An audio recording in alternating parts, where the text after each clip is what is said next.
Today we're setting up a brand new planner slash bullet journal for 2023, one that my entire life depends on because I will be working for myself. And this is how I create a simple, practical planner system to actually stick to my goals and get things done. If you're new here, my name is Evelyn and I'm a program manager based in Beijing until I quit my job at Amazon in March without much of a backup plan. So I don't know about you, but 2023 is definitely going to be a very exciting and very scary year for me. In this video, I want to set up my 2023 bullet journal and chat about how I set goals, how I break them down into projects, and manage monthly, weekly, and daily tasks to be productive. So it's basically me working as a program manager for myself, and the only difference is I'm not getting paid. I'm using a really cheap bullet journal from a brand called Note 4. I wanted to get a fancy one this year from Leuchtturm or Moleskine, but then I realized I won't have an income after March, so here's a $2 one I hoarded back in 2020. I'm also using the only pen I ever use, Muji 0.3 HL pen,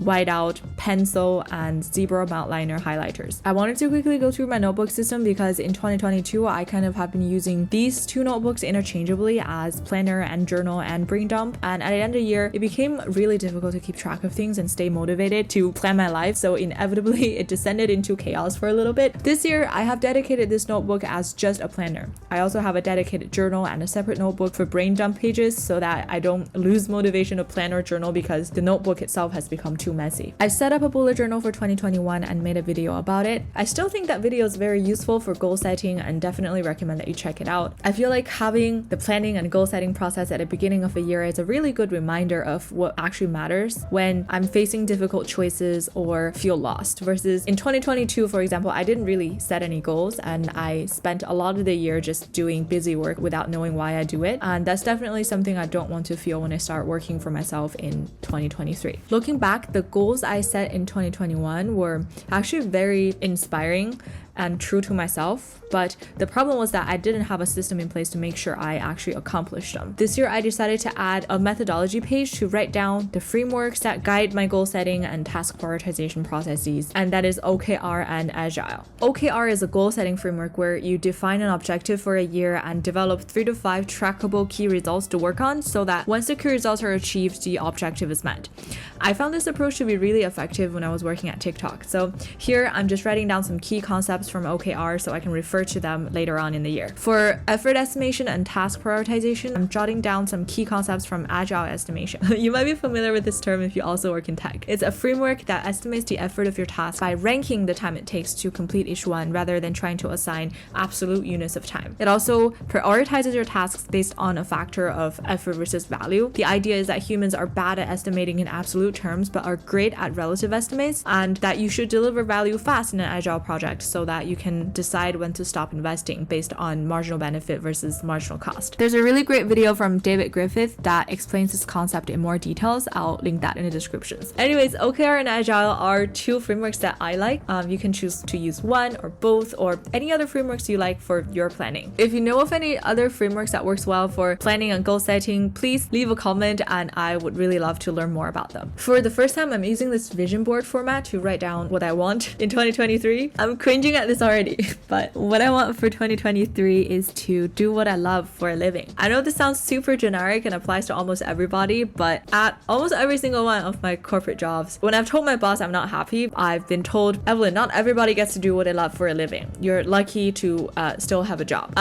After years and years, I finally realized that's pure bullshit, and if I can't do what I love for a living on a corporate job, I will do that on my own. Like any good project manager, I like to break things down, and I think doing what you love for a living comes in 3 parts. The first part is to find what you want to do. This is not as easy a question as it seems. I think there are plenty of people who go through their lives without knowing what they want to do, and I think I spent much of 2022 trying to figure this out. And then you want to turn that into a business and finally build a successful business, however you define success. I think I'm somewhere between steps 1 and 2, closer to 2. It might take me the rest of my life to get to 3, or I may never get there, but I won't know until I try. Anyways, that's the bigger vision that inspires my OKRs. As for my objective, I wrote, I want to create content to connect with people around the world and in Beijing to inspire you to live the life you want to live. I think despite Small Batch Cookie giving me the confidence to quit my job, making videos and sharing my life with all of you is still the one thing that always brings me joy and meaning, and I'm never tired of it. I did a lot of journaling towards the end of the year, and I sort of arrived at this after asking myself these questions. What would I do if I can do anything in the world for a living? If I could do one thing for the rest of my life, what would it be? And what's an ideal life or perfect day in my life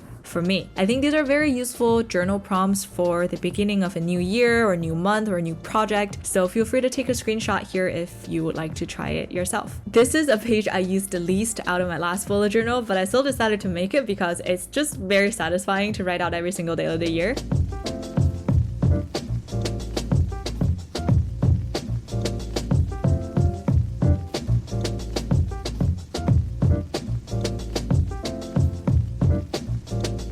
For now, I'll use it to highlight public holidays. Not that it'll matter because soon I won't have a job, but not everything has to have utility, and it's fun to just write out useless things on a bullet journal sometimes. The next page is my quarterly goals and projects. It looks very unassuming, but it's arguably the most important page in this bullet journal because it lets me know what's important for me this quarter, so I invest the most energy in it and won't get distracted by smaller, easier tasks. It also helps me plan out specific things to do each month and week and day. I didn't set specific metrics and key results following the OKR format because I found the metrics I set for 2021 were all missed. Also, I believe in process more than metrics because outcomes often depend on external factors. This year, at least I want to try this out for the first quarter. Instead of setting metrics, I want to have around 3 goals for each quarter and then define a process so that as long as I follow the process, I can dependably complete my projects to a large extent. So here's how I define my quarterly goals. Just like how I set up my OKRs in 2021, I wrote down what I want to do on post-its. Something new I started doing this year was that I then used journaling to find out what matters the most to me. For me, it's making videos more consistently. I think for the past 2 months, I have put YouTube on a back burner to make more time for Small Batch Cookie, but through journaling, I realized it actually made me much less happy because making videos and sharing my life with you helps me process my own life in a very deep way. This connection with you, it matters a lot to me, and I want to make more time to nourish that. I also want to prioritize regaining fitness because I've neglected it for a while. Lately, I'm just consistently tired and my muscles feel weak, and I think my mental health suffered as well because of lack of physical exercise. Lastly, I find goals based on timelines I already know and reverse engineer what I have to do in order to meet those timelines. For example, I have a timeline of leaving my job in March, so before that I have to go through the resignation process, make sure my social security is sorted, figure out if I need to register a company to employ myself, etc. This process is called working backwards at Amazon, an example of the many things I learned from all the jobs I hate. Sometimes my friends and coworkers will comment on how organized I am and how good I am at keeping track of things, but little do they know, my attentional span is shorter than that of a squirrel. I can't sit still and work on something for 5 minutes without being distracted, and it's actually my first job working in tech consulting that forced me to sit through very long and boring tasks and through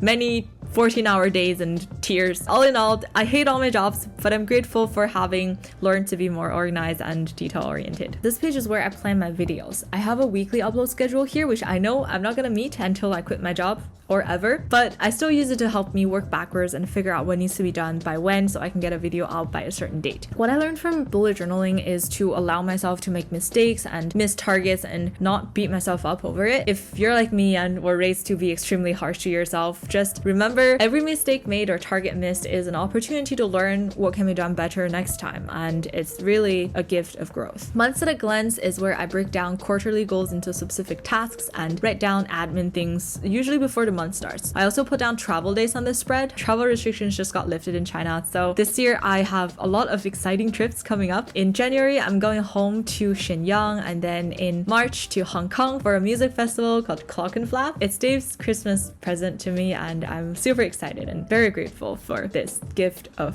adventure. Late March through late April will be in Ireland, and in the fall we might go to North America. I'm trying not to get too excited about that. The monthly spread is for important days and deadlines, when I have markets, events, video upload. I also write holidays, anniversaries, and birthdays here. These deadlines help me work backwards and figure out what I need to do each week on my weekly spread, which is the most practical part of this journal. But before we get there, I want to talk about trackers. Trackers are very important in my current setup because they help me establish the process that will deliver my goals. You might have noticed that I didn't write down any tasks for any of my goals in Q1 yet. That's because either I don't know what needs to be done just yet and need to figure it out here, or I already have a process and simply need to track it. Getting ready for quitting, for example, is where I don't know what needs to be done yet. I've been working on a very rough quitting to-do list for the past several months, so I'll write it down here, and when I plan for January, I will flesh it out and assign specific dates to tasks. For fitness, last month I already planned for it in my brain dump journal. I wrote down why I want to do it, rules of thumb in terms of exercising and dieting, so that I can simply follow those rules every time I'm faced with a decision and don't have to exercise willpower. I'm currently tracking my calories with MyFitnessPal and following an online training program on Athlean X, but realistically it's so cold outside in Beijing that it's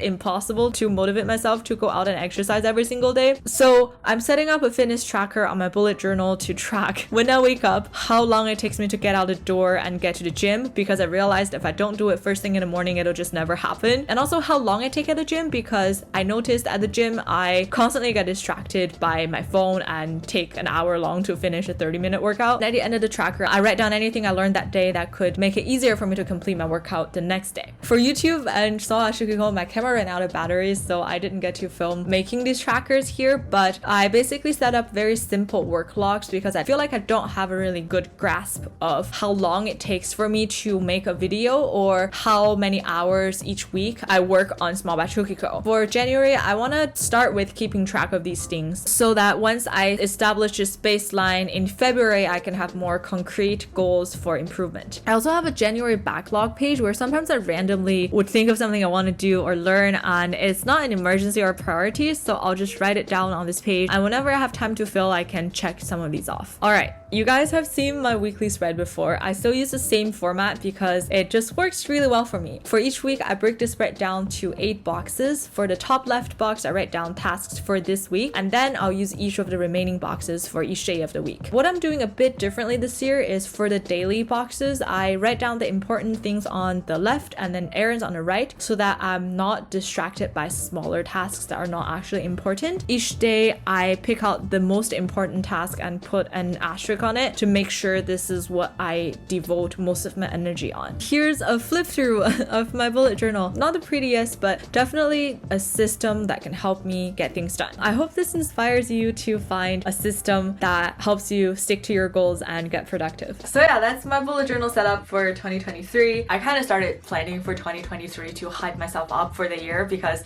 I'm actually really nervous going into it. It'll be my first time working for myself and I really don't know what to expect. Making this bullet journal definitely gave me a sense of clarity. If you want to follow my journey attempting to do what I love for a living, feel free to subscribe. I'll see you in the next quitting my job diaries. Bye! I feel like this year I'm more awkward on camera than ever before.